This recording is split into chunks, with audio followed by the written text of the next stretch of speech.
Well, here we are once again talking about the story of Jesus healing the paralyzed man, Luke 5, verses 17 through 26. And we've seen that there are different kinds of people in this particular story recorded by Luke. Number one, we saw that there are hinderers.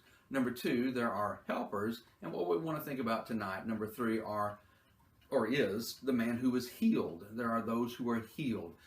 This man had a physical problem, and his friends brought him to Jesus because they wanted Jesus to heal him physically, and no doubt they thought that the Lord was fully capable of doing that, and so they brought him to the right person. But interestingly enough, Jesus does not heal the man physically at first. In fact, he doesn't address that at all.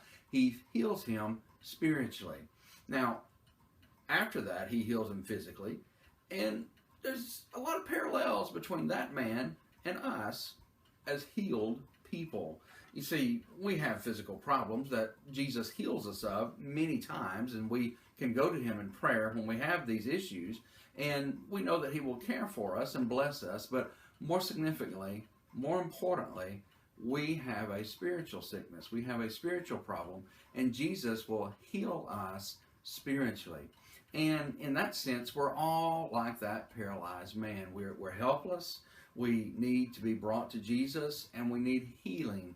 We need the forgiveness that we would find of sins. There's a parallel to this that we find over in James chapter 5, and maybe James even had this in mind as the Holy Spirit guided him to write these words. But in verse 14, he asks, "Is anyone sick among you?" And then he says in verse 15, "The prayer of faith will save the sick, and the Lord will raise him up." Obviously, that's physically. "And if he has committed sins, they will be forgiven him," spiritually. So the Lord can heal us physically, yes, and that's a blessing, but more importantly, he can heal us spiritually, eternally.